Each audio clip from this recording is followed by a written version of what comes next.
Hello दोस्तों, नमस्ते, प्रणाम। मैं हूँ सीमा मोरे। अपने यूट्यूब चैनल के सभी भाइयों बहनों का मैं स्वागत करती हूँ। और आप सबके बीच में मैं एक चुटकुला नाच गीत लेके आई हूँ। कैसा लगेगा कमेंट करके जरूर बताएं और लाइक सब्सक्राइब शेयर करना ना भूलें। मेरा चैनल है सीमा रंगत, सर्च करके जरूर देखिएगा। धन्यवाद आप सबका। मारत बड़ू हीरो का जनवा हो तोहरे गल पर गोदनवा। मारत बड़ू हीरो का जनवा हो तोहरे गल पर गोदनवा। पहिला करार कैलू बागो बगैचा। पहिला करार कैलू बागो बगैचा। चलिए यानी बुलावा नवा हो तोहरे गल पर गोदनवा।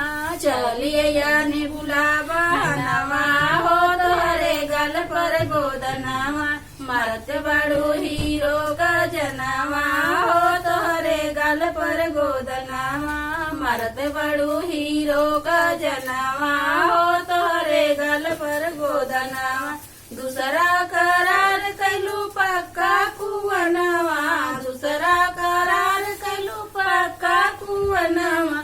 चलिए या गड़िला बहनवा हो तोहरे गल पर गोदनवा। चलिए या गड़िला बहनवा हो तोहरे गल पर गोदनवा। मारत बड़ू हीरो का जनवा हो तोहरे गल पर गोदनवा। मारत बड़ू हीरो का जनवा हो तोहरे गल पर गोदनवा। तीसरा करार कैलू पक्की सड़किया। तीसरा करार कैलू पक्की सड़किया।